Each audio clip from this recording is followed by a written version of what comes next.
Doing a quick walk around here of my wife's Benelli TNT135. Going to be taking this for a quick ride. Show you guys what it's all about.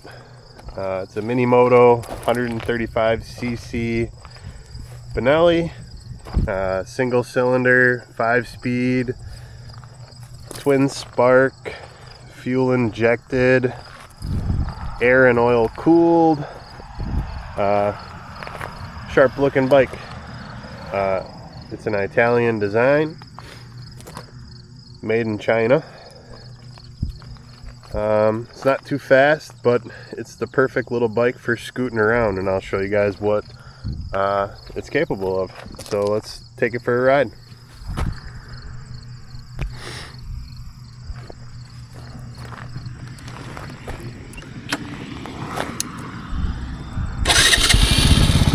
Alright, you guys can see it fires right up. Electric start. Everything's real smooth. It does have a neutral light. High and low beams, got a passing function, left and right turn signal with the cancel button. Mine vibrated off or fell off, so I 3D printed a new one because I was having a hard time finding a replacement button for it, but we were able to get innovative and figure that out. So let's take it for a little ride, and I'll talk about it as I go. It's about 5:30 here. Sun's about to go down in a couple hours. Cooling off a little. It's about 80 degrees today, but perfect afternoon to get out and take the bike for a ride and talk about what it's all about.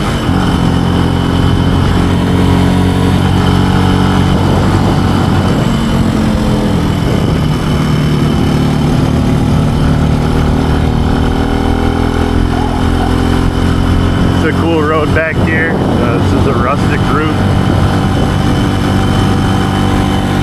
As you guys can see, the bike has a digital speedometer, an analog tach, digital fuel gauge, clock, and a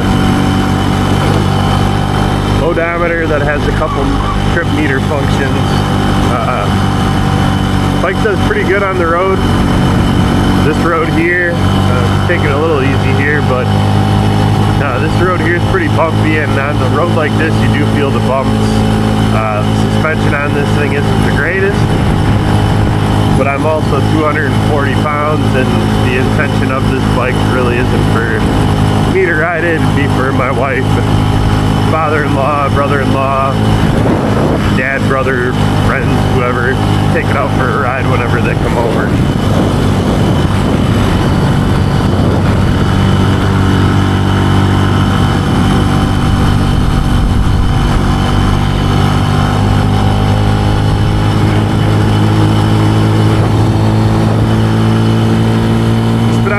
Spot on, so I'm going about 35 miles an hour here.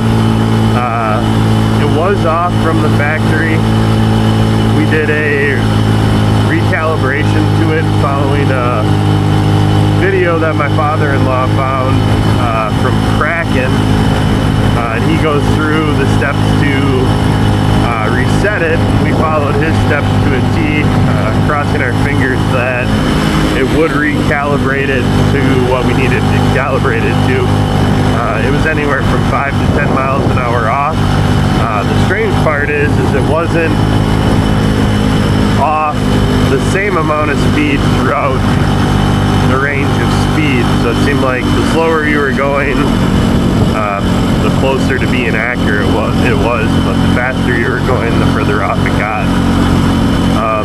We've done a couple of tests, and it seems to be within a mile or two an hour within where I would say it's accurate. It is pretty quiet. It does have that dual exhaust out the back, which looks cool, and it functions. I don't think it gives it any performance or anything like that, obviously, but it looks cool. The muffler's down below. Quiet bike. You can see when you're going up a hill, you got a downshift. It's not the most powerful thing in the world. but it does have enough power to scoot along. I believe its rated output is about 11.5 horsepower, which isn't bad for a little bike like this, but if you're looking for something fast and powerful, this ain't it.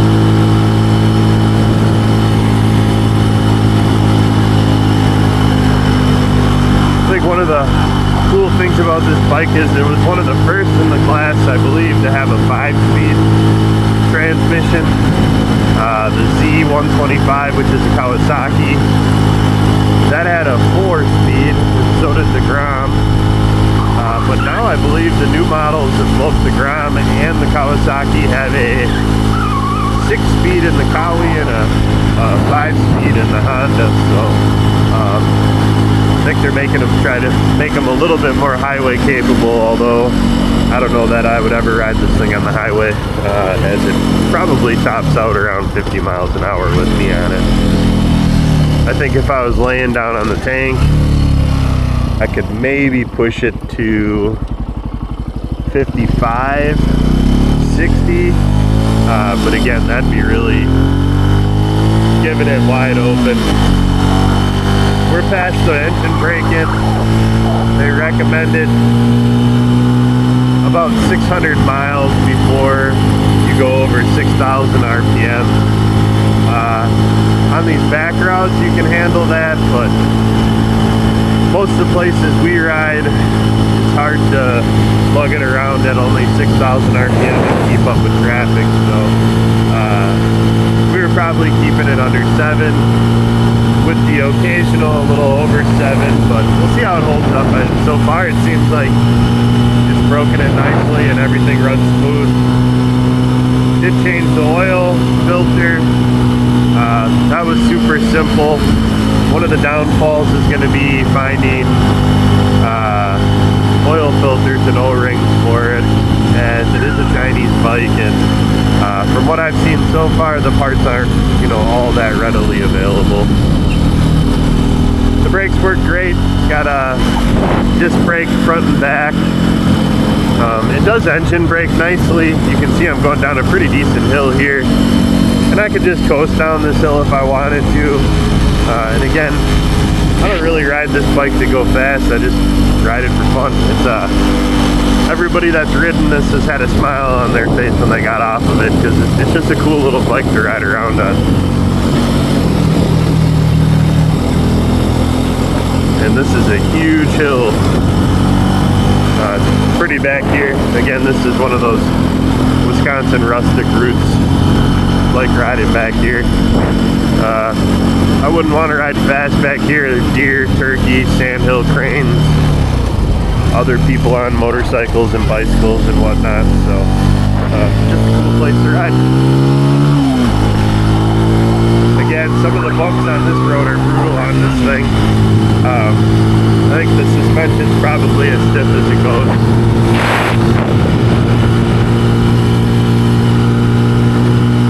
I think I mentioned at the beginning it's a twin spark design, fuel injected.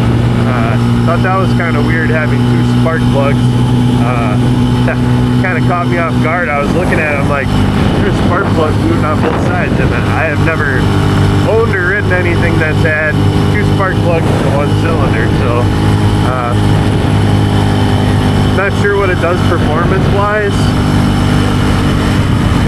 Probably not a whole lot.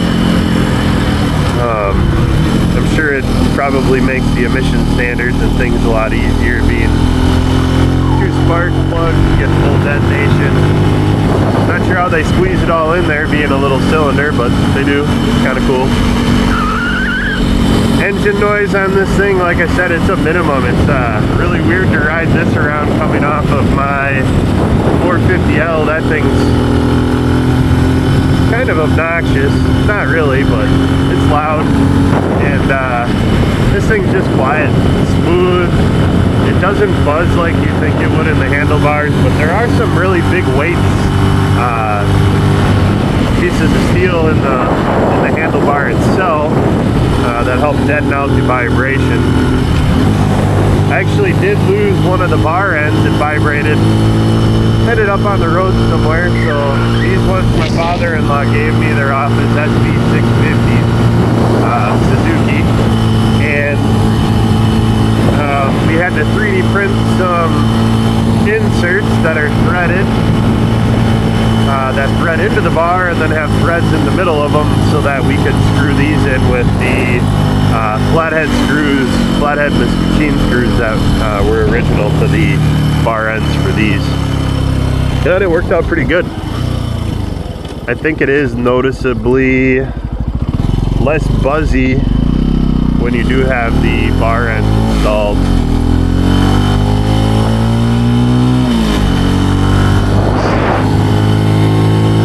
Does all these hills pretty good. Gotta be in the right gear, but you know, I'm still accelerating up all these inclines without a problem. Really steep incline, I'd probably need to downshift a bit, but it handles it well. You can see this guy pumping away.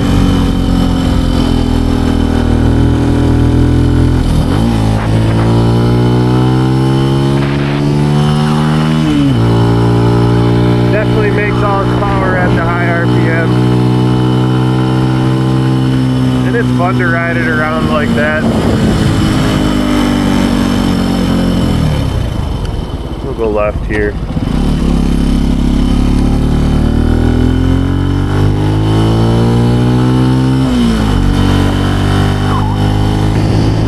I'll find a spot to wind it out to 50 plus miles an hour and show you what it's got, but back here I'm not going to do that because for one, I don't want to wipe out and I don't want to run into a deer. I don't have any gear on, I just got jeans and tennis shoes.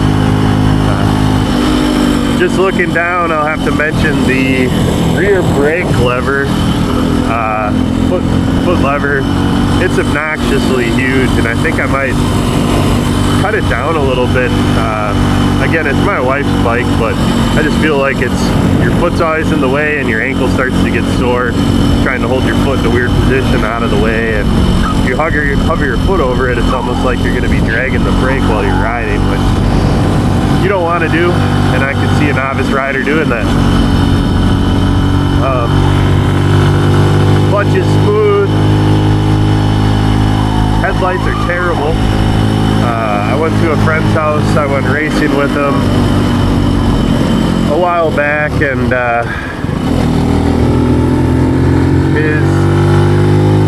we got back late at night and I rode it home in the dark, and I was between the high and low beam, on and off, trying to figure out where I wanted to be because I couldn't see the road well. And I thought maybe it was just the headlight aiming, but it's not. The headlights are just terrible.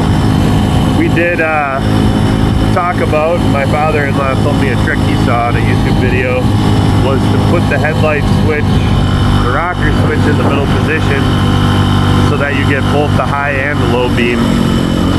And I've done that a couple of times. Again, I haven't really ridden this much at night, don't plan to, but if I had to, I'd be definitely doing that. We even talked about maybe just entirely wiring the switch one way or the other, just so that one position would just be both the high and low beam. I know it's illegal. I don't think you're supposed to have your highs and lows on at the same time, but dinky little LED headlight that's on this thing, I don't see that matter. Comfort of the seat, it's not good. I don't mind it all that much. Others that have ridden it said it's terrible. I could probably do an hour on this before I start getting sore and want to get off of it. I think one of the things that stinks is the rear seat's just a little higher, so when you try to slide back, you actually get caught on the seat, which is a little bit annoying.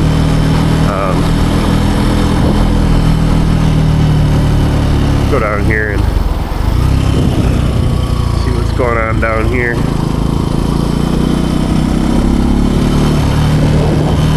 But yeah, if the seat was all at one plane, or there was more foam in the front part of the seat, to direct the aesthetics, I guess, but it'd probably definitely be a lot easier, a lot more comfortable.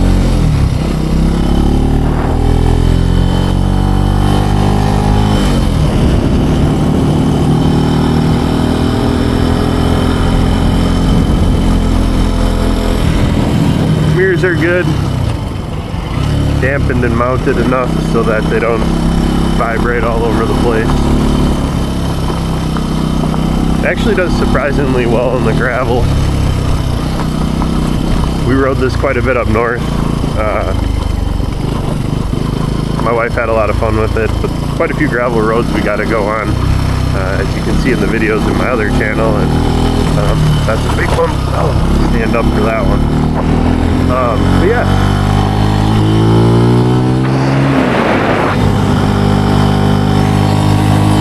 What else is there? It's got a horn. It's loud. My kids like to beep it. In terms of my height, I'm 6'1". Might be wondering how tall I am. So 6'1", I weigh 240 pounds, unfortunately. Maybe do something about that, you know. The 11 horsepower is more like 7 horsepower with me riding this thing. But anyways, I'm a little tall, so my knees do hit the tank. But when my wife's on this bike, she really says it fits her well. She's shorter than I am. Her legs aren't as long, and she tucks really nice into the tank. She said it's comfortable. She loves this thing. So I think all in all, it's a good buy. We bought it off of Facebook Marketplace. It was $2,200, which was a steal in my opinion.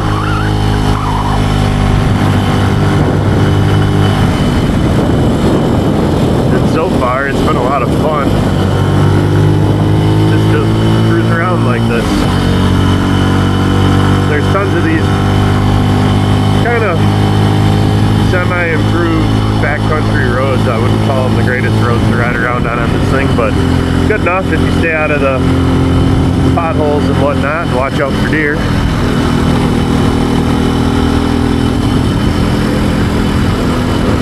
We ordered a fender eliminator kit for it, and the only reason I did is I put this in the bed of my truck. I have F-150, and it fits perfectly with the tailgate up from the front portion of the bed to the tailgate. But I do have to take the rear license plate holder off because it hits the tailgate. I've had it in my truck 4 times now, and I think I'm at about enough of taking the holder on and off. So I just decided $30 on Amazon, fender eliminator kit. Maybe I'll do a little video on putting it on, maybe not, I don't know. 4 bolts, super simple. Use the existing wiring for the license plate light if you need it, otherwise get rid of it. Again, we're probably not going to do much riding in the dark. This thing's just for fun.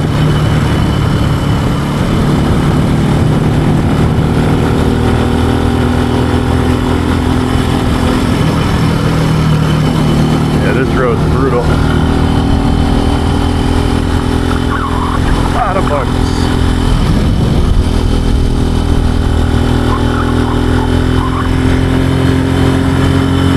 Fuel gauge is nice. About it is it's got to get like 80 to 100 miles to the gallon depending on how you're riding it. I mean, probably only put like, I don't know, 6 gallons of gas in this thing, 8 gallons of gas in this thing so far. So it gets incredibly good fuel mileage.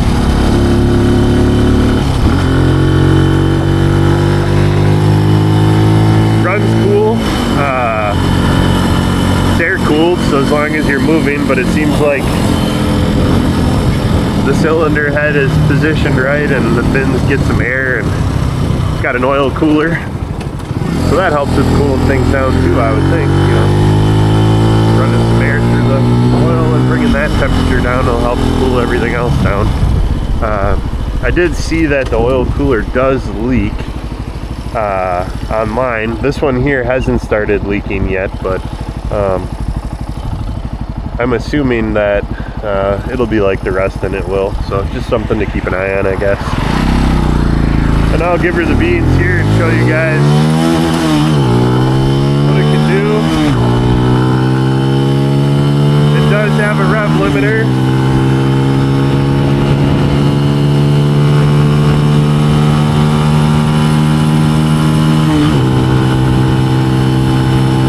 I got about 51. If I tuck down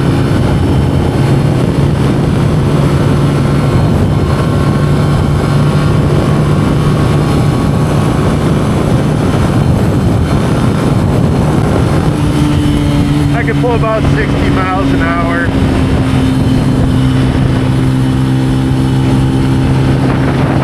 But yeah, it holds 50 nicely.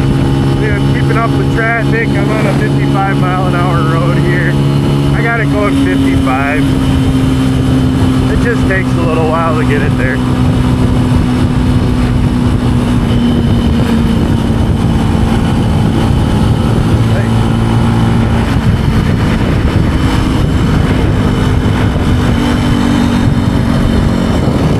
Always watching out for people, because more and more you ride on a bike, the more you realize people are just not ever paying attention to what's going on. Cell phones and talking to their kids and whatever.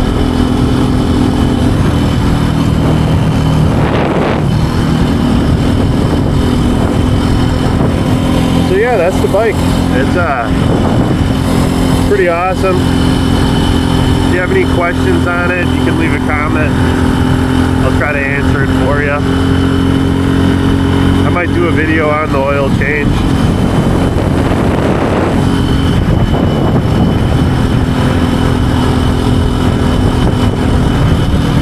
The oil change is super simple. It's got a sight glass on it, no dipstick, so you can just see where you're at. One struggle, like I said, is finding the O-rings and whatnot for it, but they're available, you just gotta look.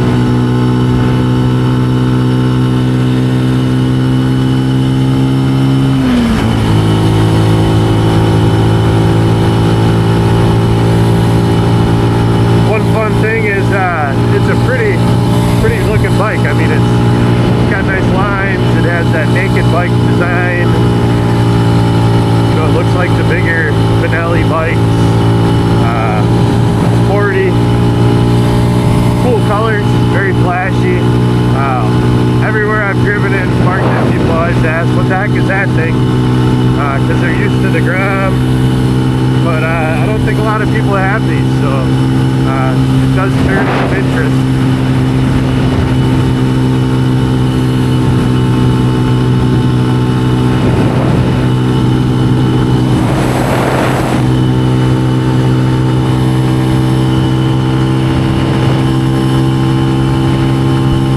And you can see 51 miles an hour, no problem. It does pretty good in the corners actually, but there are spots it gets a little sketchy. I don't know, it's not a race bike, so I think if you push it to your limits, or to its limits, you might find it's not capable and end up having road rash.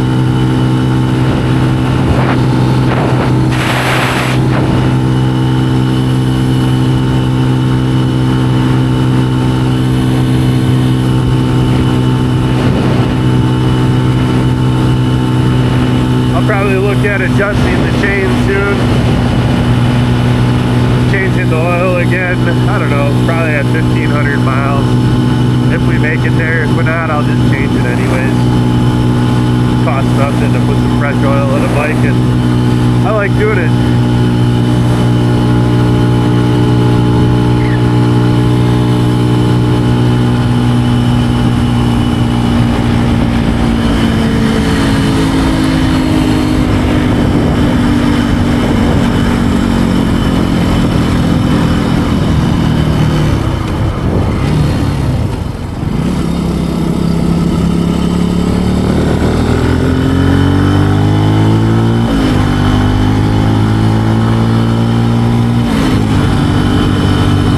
Also filming on a new camera here, so I'm excited to see what the footage looks like. I messed around with a little bit in the yard and whatnot, so there will be improvement on my future videos. Not that I have a lot of viewers or anything like that, but just nice to watch something in full HD if you can. This cool little spot here, this is a railroad bridge. There's a little creek down underneath here. Actually considered a river. I think it's the Oconomowoc River.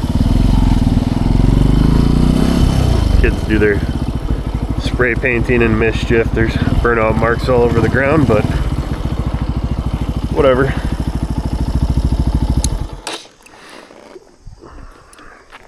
Do a quick look around the bike, and then that's it.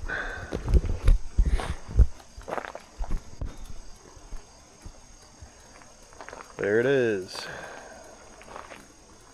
TNT 135.